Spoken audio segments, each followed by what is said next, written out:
Assez triste, pour son anniversaire, ChatGPT il se fait attaquer par les plus grands médias canadiens pour pratique de pillage de contenu.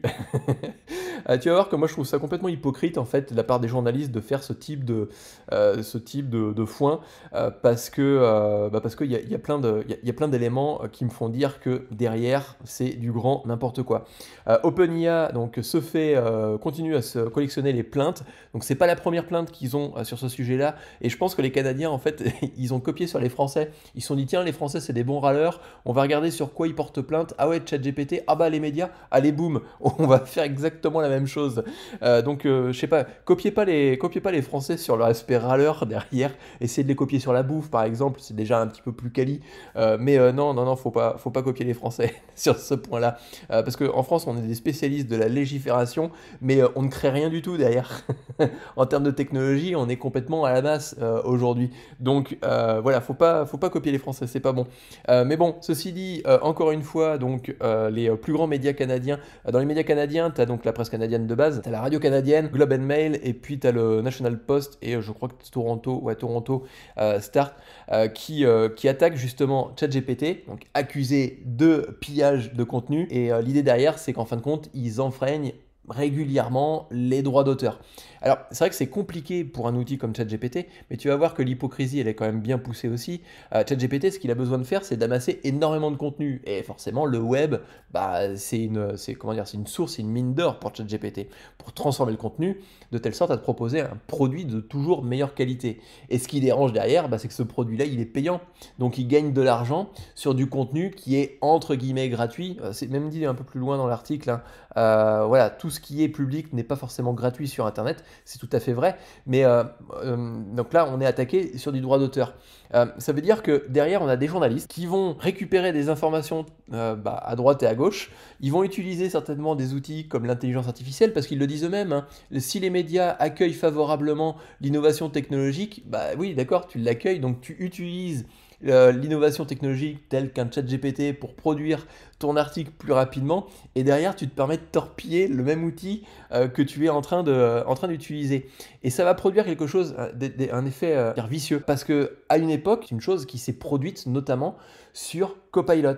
Si tu connais pas Copilot, c'est un outil qui permet aux développeurs de produire du code plus rapidement, donc de coder plus vite. Et cet outil-là, ce qu'il faisait, c'est il analysait, il emmagasinait, donc voilà, comme ChatGPT emmagasinerait du contenu, et bien Copilot emmagasinait des contenus de code sur GitHub. Et il y avait un certain nombre de projets qui étaient open source, et les mecs justement dans l'open source, donc tu sais, les gars, tu sais, ils sont en mode drapeau, ouais, c'est open source, les gars, vous pouvez l'utiliser, mais par contre, non, à partir du moment que tu commences à payer derrière, tu peux pas, tu vois. Euh, mais par contre, nous, on a le droit d'utiliser du contenu gratuit pour pouvoir mettre ça dans notre code open source. Enfin, tu vois un petit peu l'hypocrisie qu'il peut y avoir derrière. Bon, ceci dit, ils avaient porté plainte contre Microsoft, qui est justement. D'ailleurs, c'est là où c'est c'est assez marrant, c'est que je pense qu'ils ont attendu que Copilot, ou je sais plus comment que ça s'est passé, non, que GitHub soit racheté par Microsoft pour attaquer Microsoft, parce qu'ils savaient que attaquer Copilot ça rapporte pas grand chose, mais attaquer Microsoft par contre ça rapporte beaucoup plus gros. Mais le point négatif dans tout ça, c'est que pendant à peu près 2 ans, moi je l'avais remarqué, pendant à peu près 2 ans, tu te retrouvais, et d'ailleurs même encore aujourd'hui, tu te retrouves avec un demi-copilot. Au début, tu avais un copilot qui était surboosté, qui te permettait d'avoir des réponses de qualité. Et au bout d'un moment, ça s'est un petit peu amoindri. Parce que quand tu posais certaines questions sur des projets, par exemple, effectivement open source, eh bien Copilot était incapable de te répondre parce qu'il avait lui-même pas le droit d'aller piocher dans ce contenu-là. Donc ça te fait que à la fin, tu as un produit qui est un petit peu vierge, qui est mou, quoi. Et c'est exactement la même chose qui pourrait se produire avec ChatGPT. Ça veut dire que derrière, et on le voit d'ailleurs dans le domaine du juridique, si tu poses une question juridique à ChatGPT, je sais pas, tu t'es fait rentrer dedans en voiture, tu veux l'article de loi qui correspond à ta problématique, et bien ChatGPT à une époque pouvait te répondre, pouvait te ressortir la source de l'article de loi. Aujourd'hui, c'est plus compliqué. Il faut détourner, il faut poser des questions alambiquées pour pouvoir essayer d'obtenir quelques pistes supplémentaires.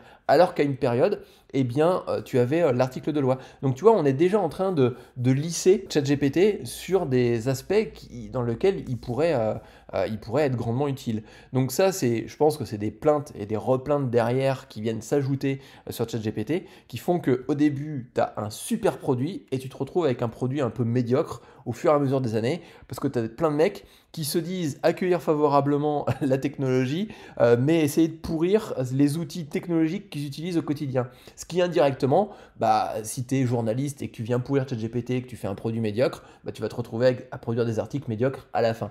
Donc moi je trouve que voilà, il y a quand même un gros point d'hypocrisie. L'autre point d'hypocrisie, je pense que c'est le fait que bah, effectivement ils vont perdre. Et d'ailleurs c'est pour tout, hein, pour tous les sites dans le monde, tu vas voir pourquoi. Ils vont perdre en termes de visibilité. Et c'est tant mieux, parce que, enfin, c'est tant mieux. S'il y a un journaliste qui passe par là, il va me défoncer. Mais ce que je veux dire par là, c'est que si aujourd'hui les mecs ils utilisent des outils comme ChatGPT, c'est qu'ils n'ont pas envie de perdre du temps. Donc le journaliste, son travail derrière, ça va être de fournir maintenant du contenu, mais pas à rallonge. Regarde le business model des journaux aujourd'hui. C'est la publicité, qui a tu prends même les marmitons, les bordels comme ça, c'est les trucs qui sont imbitables à regarder parce que tu as des publicités qui se rajoutent, puis tu as des publicités sur des publicités. Enfin voilà, c'est devenu un carnage pas possible. Et donc, bah, ils emmerdent les lecteurs. Et pour dire, bah, on arrête de vous emmerder si vous payez. Donc, ils te mettent un abonnement derrière. Ce qui fait que si tu utilises des technologies comme ChatGPT, bah, tu réduis effectivement la source de trafic et tu réduis effectivement la source de revenus en publicité ou potentiellement en abonnement. Alors, en abonnement un peu moins parce que tu seras obligé de t'abonner pour avoir tout le contenu que ChatGPT ne sera pas capable de récupérer. Mais pour eux, oui, c'est une grosse perte une grosse perte comment dire, de trafic, et notamment chez les développeurs, on l'a vu énormément, la baisse de trafic sur Stack Overflow qui ne sert plus à rien. C'est le site qui ne sert plus à rien, tu vois. Moi, je l'utilise encore aujourd'hui, Stack Overflow, dans le milieu professionnel parce que je suis dans une entreprise qui n'accepte pas d'utiliser ChatGPT. Mais concrètement, si c'est porte ouverte à ChatGPT, bah, Stack Overflow, je l'utilise plus. Et moi, à titre personnel, je n'utilise plus Stack Overflow parce que tu perds du temps. Ton objectif, c'est de répondre à une problématique qui est immédiate, tu veux y répondre maintenant. Donc, bah, tu vas chercher la réponse là où tu vas avoir la réponse immédiate. Et c'est pareil pour Google, qui est, à mon sens, aujourd'hui extrêmement à la traîne, et je trouve ça vraiment dommage, parce que j'avais espoir qu'à un moment, Google puisse rattraper le temps perdu. Alors je sais pas, j'en parlais dans ma vidéo d'hier, s'ils ne travaillent pas en sous-marin sur un projet secret, mais voilà, ils ont perdu du temps, je pense, sur l'intelligence artificielle. Et ceci dit, là où c'est hypocrite encore plus, c'est que les journalistes n'attaquent pas Google, parce qu'ils font exactement le même taf. Google, aujourd'hui, il amasse énormément de contenu, que ce soit du contenu public, sous droit d'auteur, dans le but de référencer et d'apporter une source de trafic. Donc là, on ne va pas attaquer Google. Mais ChatGPT, dans sa dernière version, la version 4.0, met les sources. Donc en fin de compte, il se retrouve exactement au même stade que Google. Alors pas tout à fait, mais comme Google est en train de travailler sur une version, je crois qu'elle est disponible aux États-Unis. Je ne sais pas s'il y a des gens aux États-Unis qui regardent mon contenu et s'ils ont déjà accès à cette fonctionnalité-là, mais c'est une fonctionnalité qui va tuer le SEO. Alors, encore une fois, je vais me faire tuer par les mecs qui font du SEO en me disant non, c'est pas vrai, jamais le SEO sera mort. Bah si, le SEO va mourir si on continue à travailler en mode SEO actuel. Aujourd'hui, c'est d'optimiser une page dans le but de remonter dans le classement de Google, mais comme Google travaille potentiellement sur une version qui sera une version de ChatGPT, mais intégrée dans le moteur de recherche, c'est-à-dire que tu vas poser ta question, et Google va te faire un résumé de cette question-là, et à côté de ce résumé-là, il va mettre potentiellement les sites sur lesquels il a été pioché ces informations. Mais le comportement de l'utilisateur, il va être lequel? Il va être tout simplement que tu as la réponse à ta question, tu vas pas sur les sources. Voilà, terminé, basta. Je ne vais pas m'embêter à aller sur les sources. Éventuellement, moi, je vais sur les sources, comme par exemple celle-ci, pour te montrer là où est-ce que je récupère mes informations, parce que j'ai un but de création de contenu, tu vois. Mais l'utilisateur lambda, donc ça veut dire la masse des gens, vont plus aller sur les sites. Ils vont utiliser Google, s'ils sortent leur moteur de recherche avancé, et ils vont utiliser ChatGPT. Et voilà, terminé, basta. Si tu prends Perplexity, ils ont été précurseurs dans ce domaine-là. Perplexity, c'est un moteur de recherche avancé qu'il produit du contenu sur la base d'éléments sourcés. Et d'ailleurs, il y avait eu, je sais plus, alors c'était il y a une certaine époque, les cinémas avaient essayé de porter plainte contre Google, parce que Google, quand tu fais une recherche comment dire, de films au cinéma, il fait des résumés en fin de compte, et il les propose directement sur sa page d'accueil. Et pour le mec qui sait qu'il va aller au cinéma, tu vois, il a juste à regarder le résumé du film, il se dit ok d'accord c'est cool, j'y vais. Alors qu'à une autre époque, tu allais sur le site, parce que tu allais voir la fiche descriptive, et puis potentiellement, voilà, tu passes un petit peu de temps sur le site, et puis tu avais de la publicité un petit peu partout, à droite et à gauche, tu vois. Donc les cinémas français avaient porté plainte, je pense que c'est même international, avaient porté plainte par notre ami Google sur ce biais-là. Et puis en fin de compte, ça s'est très bien passé, parce qu'aujourd'hui, effectivement, une partie des personnes ne vont pas sur les sites internet. Ils ont évoluer. Et je pense qu'en fait, c'est ça le truc, c'est qu'il faut évoluer avec l'intelligence artificielle aujourd'hui, comme les cinémas ont pu évoluer. Au départ, les paiements en ligne, c'était pas aussi démocratisé que ça l'est aujourd'hui. Maintenant, c'est vrai que tu vas sur le site comment dire, du cinéma pour aller acheter ta place. Donc indirectement, tu passes par un petit peu de publicité, et puis si tu as envie de te faire plaisir, tu regardes la bande-annonce directement sur le site, donc tu passes encore un petit peu plus de temps, il y a un petit peu de revenu qui est dégagé derrière, parce que en finalité, tu as un service qui va intéresser l'utilisateur, qui est le paiement, l'achat de son petit QR code pour pouvoir passer devant tout le monde et griller les files de gens qui attendent, qui n'ont pas payé en ligne. Donc tu vois, il faut évoluer justement avec ça. Et le journalisme doit évoluer avec ça. C'est-à-dire que si aujourd'hui les gens ont, enfin moi le premier, aller sur un, enfin voilà, quand je prends un article, je copie l'article, si je peux pas copier l'URL, et je le mets dans ChatGPT et je lui demande de me faire un résumé sous liste à points, enfin liste à puces, parce que ça me fait gagner du temps, parce que j'ai autre chose à faire que de m'embêter à lire absolument tout ce qui va bien. Si le contenu m'intéresse, dans ces cas-là, éventuellement, j'irai sur le site. Et je fais exactement la même chose avec ChatGPT, c'est-à-dire que quand j'ai besoin de statistiques, je vais lui poser les questions sur les statistiques, et si vraiment je veux approfondir le sujet, je vais aller sur la source qui est intéressante, et là, dans ces cas-là, j'ajoute du trafic supplémentaire. Donc, le problème du journalisme aujourd'hui, c'est pas un problème de ChatGPT en train de nous voler notre contenu parce qu'il y a des problèmes de droits d'auteur ou je ne sais quoi.